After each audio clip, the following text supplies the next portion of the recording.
Hello, I'm just recording this as the video ends here. I wanted you to know that there's going to be some spoilers, basically. So anyway, this is videos for, as I probably have like in the description or something. I haven't put that together yet, but I'm going to just let you know this is mostly for people who've seen the Batman, the new movie with Robert Pattinson already.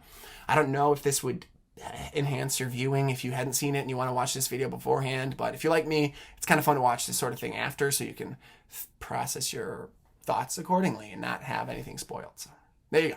Anyway, that's all I know. Thank you so much for your time, and here is the rest of the video. What's up, everybody? It's Paradox2767 here, putting out another video. I've been doing this, I guess, technically for like over 10 years, but obviously if you look at my page very infrequently, I think most of my old stuff's private. Anyway, I'm here to talk a little bit about Batman, or The Batman, a movie I've currently seen 3 times, all in the theaters. That's once for the first time 2 days ago with my wife, yesterday with my mom, dad, and sister, and then today alone, because I couldn't get anyone else who was willing to sit through a 3-hour movie twice. So anyway, I've seen it 3 times, just got back from a matinee on Sunday when I'm posting this. And I just wanted to put out a quick video just to talk about it a little bit. I saw a couple videos online already, but I thought, having seen it so many times, I picked up a few interesting tidbits. So basically, I was going to get into just some things I noticed, some things I liked. Basically, I'll just talk about the movie for a little while, if that sounds good. I've seen a few videos already on YouTube, just pointing out what other people liked. I'll try to just talk about stuff that only I noticed. So, I mean, if you might have seen some of these points I'll make today in other videos, but I hope there's not too much repetition, just trying to bring a fresh kind of perspective.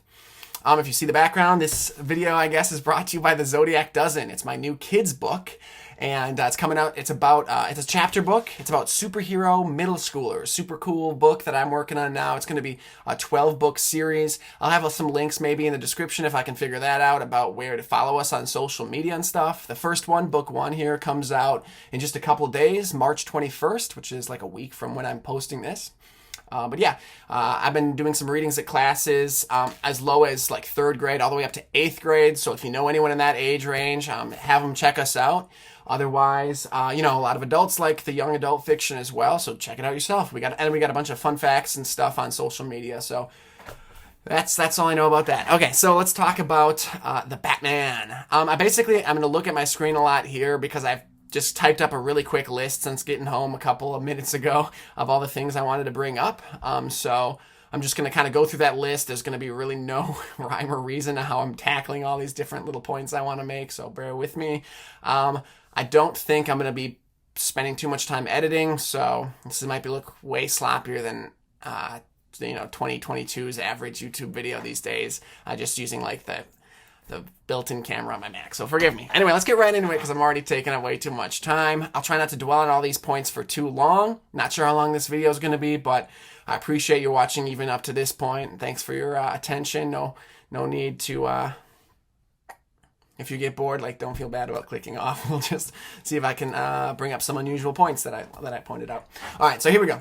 First thing has a lot to do about the character of Batman. By the way, I love this whole movie. I won't be giving any criticisms because I like to keep things positive, and I get more out of videos when I'm really excited about a movie. I want to see other people who are really excited about it, so this is all just going to be me praising it, basically. One last point, sorry if I look way too casual. It's a Sunday, so if any of the students I visited see this video and I look totally different, this is what I look like on the weekends. Okay, here we go. So the character of Batman. I wanted to start a little bit talking about the 3 loves, that's what I'm kind of calling it, of Batman, Bruce Wayne, whatever, the character.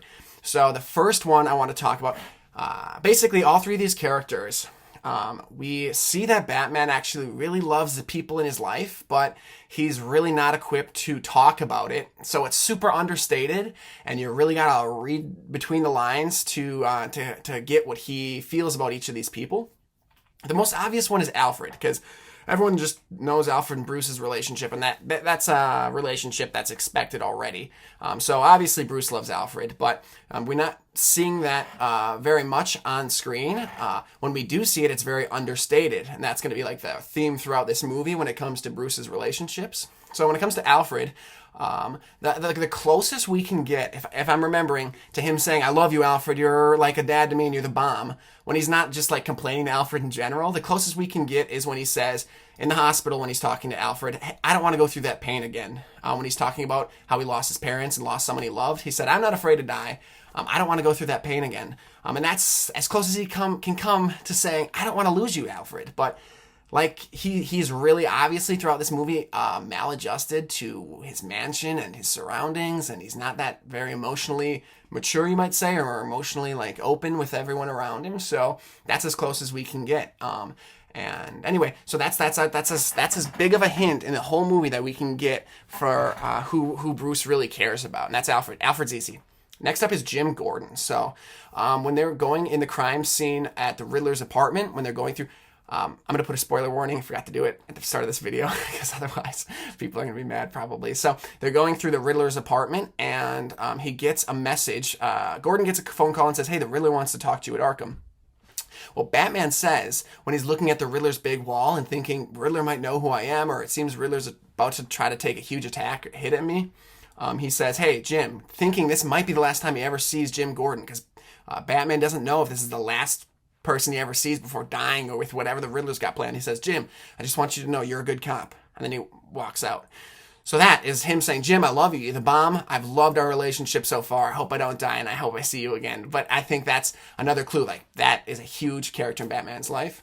And lastly is Selina Kyle, or Catwoman. I think that definitely their relationship in this movie is pretty strong. I know one of the videos, I watched two videos a little bit about Batman, and one of them said that was a critique. I think the guy making the video said he wasn't really sure if it checked out how quick that relationship seemed to develop, but I was looking at that with a really critical eye this third time around, and I think that I'm pretty comfortable with how things develop between Batman and Selina Kyle, or Catwoman. So when he, instead of saying, "Selina, I love you, you're the bomb," he says things like, "Hey, don't cross that line," because to Bruce, to kill someone, I don't know, nor does Bruce know what it's like, but he feels like that is something you can never come back from, understandably, and he really wants to protect Selina in that way. So he's saying that he cares about her. And when he says, "Are you leaving Gotham?" right at the end or whatever, their last meeting, he is basically saying, "Don't. I want to be around you." So I guess I'm going to skip a few of my points here and just talk about their relationship in general. So yeah, in the video someone was saying it seemed really kind of shoehorned into the plot, but I don't necessarily think so. So if you consider both of their backgrounds, right? So Bruce has been spending all of his time like literally in a cave or with Alfred, who he's known his whole life. But other than that, his relationships are super limited. And specifically with his relationships with the woman in his life, they're all mostly professional. I mean, I'm just assuming what happens off camera before the events of this film. But I mean, he has his maid, a lady, and he's got, you know, the other people that are part of like Wayne Industries that he's dealing with, and the mayor, but those are all like within a professional context, and he doesn't really have a close, intimate relationship with anyone, and maybe has never. So he seems really competent when he's bashing through these bad guys, but that doesn't necessarily mean that he is like completely realized as a person when it comes to the relationships in his life. So that's where he's coming from. And Selina Kyle was literally like half raised in the Iceberg Lounge, and her relationships with men, when we literally see through her eyes via Bruce with his like gadget eye that he gives her, she said, "Yeah, this is what it's like." Basically, she makes some sort of comment like that where she's more objectified, obviously, and in that club too, that's not necessarily a setting where a woman would get a lot of respect. So that's where both of them are coming from. And so like when they first meet, as in costume, basically, it's Batman and Catwoman, and she's like about to rob a safe to get her friend's passport. It's a part of the plot there.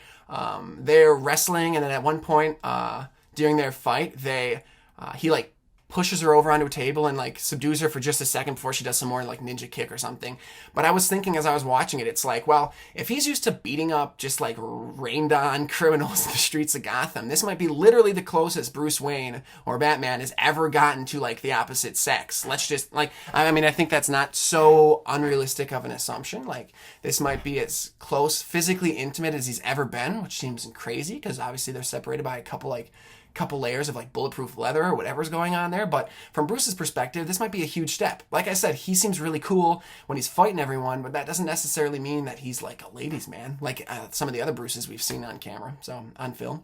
And then also like later on there, he has to like pull her in and they're hiding in the shadows. I was thinking the same thing. It's like, wow, this might be a huge step. Like emotionally, for all we know as a viewer, Bruce is the equivalent of like a whatever teenager. Like he might seem like a super capable man, but this might be a really exciting time. So maybe that was like something, you know, when you get physically vulnerable as he might have felt being that close to someone from the opposite sex, that also makes you maybe emotionally vulnerable, and that sort of opened him up a little bit. So I think that might have gotten the wheels turning a little bit in Bruce's mind. And then later we see him in the Batcave, and he's staring at the footage that he had gotten from her gadget eye thing when she's looking in the mirror. And it keeps replaying it. You might remember that scene where she's talking about her relationship with Falcone, and it keeps replaying it and replaying it before Alfred comes in and interrupts his train of thought. But basically, I don't think, you can correct me if I'm wrong. Wow, this is going to be a really long video, so I apologize. But I don't think, I just saw the timestamp. I don't think that clip has that much relevance when it comes to the case he's working on. I think more so he's just checking out like Selina Kyle, trying to figure her out. I mean, this is the closest he has to like a photograph of her, I think, because he's got her staring into a mirror without her Catwoman suit on. This is like the best footage that Bruce Wayne has of Selina Kyle. And when he's like keeping rewinding it, he's basically, for all I know, from my perspective, it looks like he's crushing basically on Selina Kyle, saying, wow, she's beautiful. And she's staring right at me because she's, you know, just like the logistics of that shot. She's staring at herself in the mirror and he's got the eye gadget thing in. So I think he might just be crushing. I think that was just a scene in the Batcave where he has a big crush. And then Alfred says, hey, is this a new love life potential thing for you? And Bruce is like, I don't really know yet. He's trying to figure out her relationship with Falcone, which might be really important to someone. If he thinks like she might be, he might be interested in her. He probably wants to figure out her relationships with other men. For all he knows, Falcone and her have a serious relationship going. You know, he's just trying to get to know this girl that he, I think, has a big crush on, basically. And then, you know, later on when he says, hey, I don't want you to kill, I think he's saying it when they're meeting on like the top of a building somewhere. That might be the first time that Selina has gotten that kind of care from a male in her life, because like I said, she was spending a lot of time in the Iceberg Lounge. That's not like the place you get a lot of you know, like empathy or sympathy or anything from the opposite sex necessarily as like a cocktail waitress. So this could be like one of the first times, if not the first time, Selina's really felt heard by the opposite sex. So when you kind of take that into account, I think this time I was watching, I felt like, oh yeah, you know what, this does kind of make sense, because both of these people have bad, or like, you'll have to assume a lot, but I assume that these people don't necessarily have the strongest relationships with the opposite sex. So when they come into contact with each other and they both care about each other in different ways, it's like a huge deal. So that's why I'm like comfortable with how that plays off on screen. Okay, so there's Selina and Batman. Let me just like Command C, change this note around so I can like keep my place here and not get repetitive. All right, so now let's talk a little bit about the Riddler and how I liked what they did with him. So what they could have done with Riddler is made him super infallible, right? And make him like a super genius and like a, you know, like a brilliant character, and he knows all basically. But I don't think they did at all. So he's pretty clever maybe, and he sets up different plots and he writes a few riddles, but I would not call him a mastermind as much as I'd call him like a crazy, you know, he's more of like a serial killer psycho than he is like a mastermind orchestrating everything. I mean, he plants a few explosive vans around the city, but that doesn't make him like the most brilliant person in the history of the world. And also, a few clues we have of that is that he doesn't positively like ID Batman. I mean, there's a little bit. I was talking with my wife. I was like, maybe when they're talking at Arkham, he says, you know, Bruce Wayne. and you know the audience is led to believe, oh, he figured it out, but then it quickly like does a switch back, and you're like, oh, maybe he doesn't really know. I was wondering a little bit like, is he aware as the Riddler that the camera's watching and he's like playing with Batman, saying, hey, I'm not going to say it in public, but I know who you are. But this read through, this last watch through, I kind of convinced myself I don't think that's the case. I don't think he figured it out. I don't think he's as smart as he thinks he is, certainly. And I appreciated that. And I also mostly appreciated that when it comes to like the social side of it, because I think there's a nice message in there. So his whole spiel is that, you know, he keeps getting promised change and regrowth by the different politicians and figures in Gotham. And he's never bought it because the Riddler has had such a hard time in his past in regards to these different politicians, and he's never felt cared for. And, you know, this $1 billion chunk of cash that was supposed to go to the orphanage he grew up in ended up going to all of the politicians instead. And so he was basically growing up in squalor. So he never bought it. And he doesn't buy Rial either, the mayor-elect, basically. Well, he's wrong about her. I mean, that's kind of like a nice part of this story, is that Rial isn't what the Riddler expects. She isn't what anyone expects as the mayor. She even says, like, why is everyone in Gotham so afraid of standing up for what they believe at the end? And she goes out to help the people and bring them into safety at the Gotham Square Garden. She's there for the people. She's there to help. So to me, that message was, not only is the Riddler not all-knowing, but when you get like these sort of extremist types that you hear about in the news a little bit, they might seem like they've got their third eye open and they understand everything about politics, and they get what the presidents through history and all the different governors and mayors are all really doing. This is what it all means. But, you know, and it causes some people to do crazy things, but they're not like infallible. They think they know everything like the Riddler might, but these people aren't to be deified. And, you know, like 100% of the world's like rational population understands that, you know, killing someone even in the interest of like the safe or like the greater good or something, like none of that's cool. So yeah, I really appreciated that, how they used Riddler kind of as in that way. So like socially. Okay. So let's see. I like how this movie doesn't leave you guessing for long. I felt as an audience member all 3 times, like kind of respected. There were like cliffhangers in like the cheap sense where it's like, oh, you know, I'll get into 3 examples. You're like, oh, does Batman actually die? And you're just like chewing your nails, and they don't bleed any of those instances out for too long, in my opinion. And they don't make you like think one way just to like subvert it later. So the first one is the potential Riddlers at that funeral. Okay, so we got that one kid who's like around Riddler age, you know, he's like 30 or something, when they're at the funeral downtown, who tries to like slip past the cops and like go into the crowd. You probably remember him. The cop grabs him and puts him back in the crowd. I'm like, oh, was that the Riddler? Oh, interesting. I mean, I knew going in it was Paul Dano or whatever, but I wasn't really, you know, even still, I was like, that seems like a Riddler figure. And then there's the guy who says, hey, you know, they get what they deserve, which we'll talk about in a few minutes. But I was like, oh, was that supposed to be like a Riddler setup or whatever? But then, like, within that minute, you got a few characters. Those might be the Riddler, for all I know, unmasked. But then, like, right away, they show the actual figure on, like, backlit on the balcony. It's like, that's the Riddler. Okay, got it. Those, like, what do you call it? Like red herrings or whatever you call them. Though they don't leave you guessing for too long. And I like that.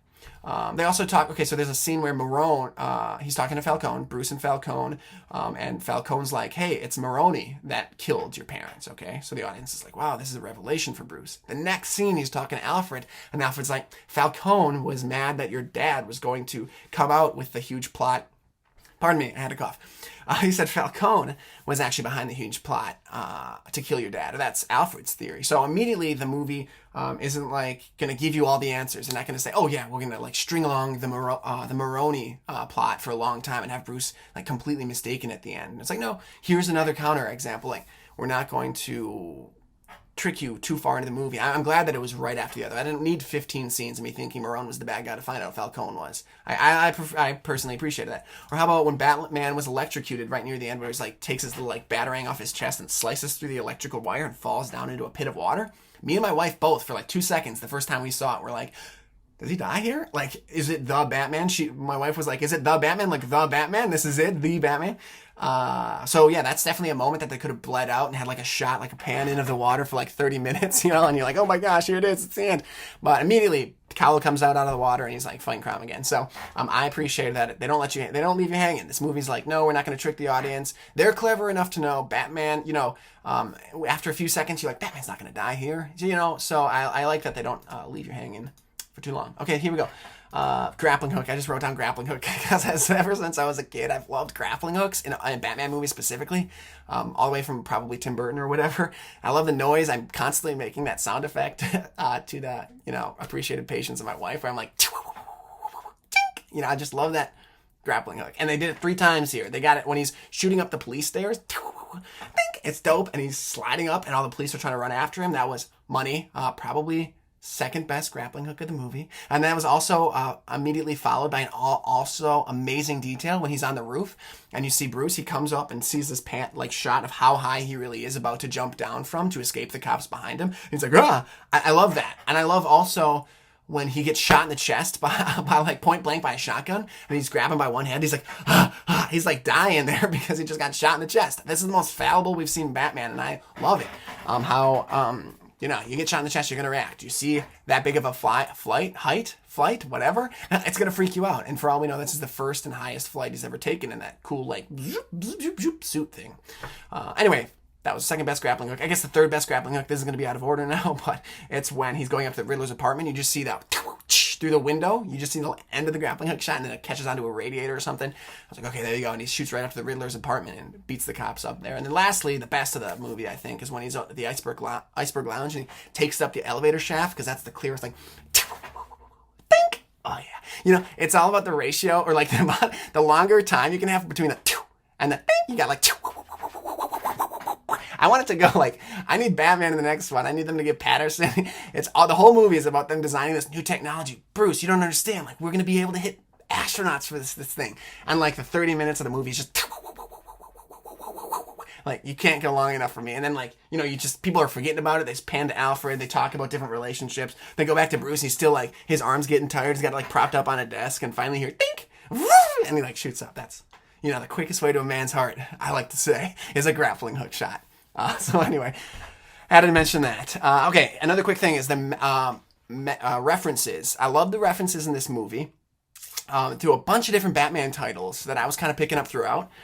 For one, there's a lot about the 60s Batman, like Adam West era. I got 2 of these online. The first one I saw online was the fact that there's a Shakespeare bust at the Wayne Manor. And back in Adam West days, they'd lift that Shakespeare bust, click a button, and like a bookcase would slide out, and then he has him and Robin's like fireman poles down to the Batcave. So that Shakespeare bust is the first one I saw. And then there's also people who are liking the fact that there were 4 villains in this one. The specific villains were the Joker, right at the end there, Penguin, Riddler, and Catwoman. And those 4 villains, I don't think, have been in a movie together since the 1960s Adam West movie that they made after the show, or like in conjunction with the show. So those are the 2 I saw online. But I was also thinking, I was getting like super Adam West vibes. For one, when I think he's leaving either Gordon or Selina by the bat signal, he like hooks up his grappling hook, and he's like running down the side of the building, and it's like a shot that like takes it from above. He's running towards the camera, and that swings down and sees him running down, and him like attached to a rope running down the side of a building, to me was the same thing as Adam West like crawling up the side of a building with Robin. So I got some serious 60s vibes from that, and I loved it. Another thing was that Maid, I don't know if it's a literal same character as far as the names or whatever, but he has in Wayne Manor in this Batman, he's got that maid lady, forget her name, and I don't think she necessarily knows he's Batman, and it's like sort of the same figure as the Maid in the Adam West series, who never knows he's Batman, so he and Robin have to say, are we going to go fishing or whatever? And Robin's like, boy golly, we're going to go fishing. Hey, Batman, wink. And the Maid's like, oh, those boys and their fish or whatever. That Maid, I don't think has been in the movies, as far as I can tell, since right now. So, kudos to her. Even if it's a different name or different technical character, I think spiritually that Maid from the 60s is here. And the last one was when Batman finds the thumb drive, and it's like a USB with a literal thumb on it near the start. He lifts it up to Gordon. He's like, thumb drive. And or whatever. He doesn't know Robert Pattinson voice, but all you need is Adam West to deliver, like, thumb drive. Get it? Like, haha. And like staring at the camera. I thought that like little visual pun or whatever was something you definitely see in the 60s. So I thought that was really cute. Liked it a lot. There's also the Gotham. I love the Gotham shows. I think they were a little bit like controversially like hated or loved because it was like super soap opera-y, but me and my wife loved them. That was just a TV show about young Bruce Wayne, basically pre-Batman, and I was getting some Gotham vibes way at the end when Riddler and Joker are like in Arkham talking and plotting and laughing. That was like felt like Riddler and Penguin in the Gotham series. That was just like a huge like it just felt like such a homage to that. I mean, maybe I don't know if any of these are intentional or whatever, but I was like, oh yeah, that's like dripping with the show Gotham. The Joker. So I think there's been videos about this already. So it's probably been talked about. But the Joker movie, when the one like fake Riddler at the funeral says that this old rich dude got what he deserved. To me, that was like the same line, obviously, in the Joker movies. If you've seen that, it's what Joaquin Phoenix says, you get what you deserve, when he's doing crazy thing in that. I won't spoil that movie, I guess. But I was thinking, oh yeah, there you go. That's definitely a reference to Joker. And then I was even thinking if it's the same universe. And yeah, like I think I've literally seen a thumbnail where it's like, same universe, these two movies. I'm guessing in that video is they're going through the fact that you get what you deserve. That guy who says that, and he's like, do I know you? My dad pointed out, he was like, no, the guy who says you get you deserve, he's even looking at Bruce like he recognizes him. He might be recognizing him from Nightmare Alley or whatever it's called, Criminal Alley, where he shot Bruce's parents in the Joker movie. So I'm thinking if that's the same universe, same character, basically. Like that. And then lastly, Selena Kyle. So a lot of times, it's 2022, and a lot of times with characters that have been around for like a literal almost 100 years, when they're making movies about them now, they like to, keep them relevant, keep them fresh, and take in a lot of like current social issues and pump them into that character, basically. To varying degrees, I think, of success. But Selena Kyle, I love the fact that she was super social activist-y and I guess woke or whatever you want to say. Bruce says something kind of out of touch, and she says, oh, I can tell you're born with money. Or he'll say something, or she says at the end, like, oh, let's go steal from some hedge fund types. She loves the idea of like scamming rich white dudes, because she even says, I think, the phrase white privilege. And I liked that part of her because it's like super Selena Kyle. Like me and my wife read through all the Catwoman comics, and this is like it says woke 90s. Like this is my wife's magazine, Wishbone. I'll link that too because it's super dope. We're just coming out with a new one. But this is we have an article in here about how Selena Kyle is like, even by today's standards, really woke. And so she does a bunch of like social activisty stuff, and is really smart in that sense. So the fact that this character, Zoe Kravitz, I think, this character was like that in these movies, fits perfect in my mind. She's even living with the Russian waitress from the Iceberg Lounge, who is named Annika, I think, maybe. And in the Catwoman comics, in the start there, she's also living with like a tall, blonde girl who might have even been called Annie. I'm not positive. But anyway, though, there's a lot of elements. And then she talks about Bloodhaven, and all that's like super comic, like relevant. I think it's like kind of canon. I'm not super well versed on like new Catwoman, but yeah, all that seemed to fit perfectly in my mind. So I like those references. I'm sure there's a bunch I missed. Let's see. What else do I have? I liked Paul Dano or whatever. He's great. I've always liked, he was in that Oil movie, There Will Be Blood. Great in that. He was in, the movie about the sunshine, whatever, pageant thing where he's trying to be a pilot and he doesn't talk at all. He's great. And I love I love his Riddler take. And I like the voice that they did with him. And I love the voice where he's like talking to the dude on the cell phone. He's like, your blind eye, or whatever. Like, I just love the delivery of all those lines. I was like, whoa, that sounds so great. So I like that. I got a last point here. So as I'm talking through this video, I'm getting like a lot more ideas about what I liked about these movies.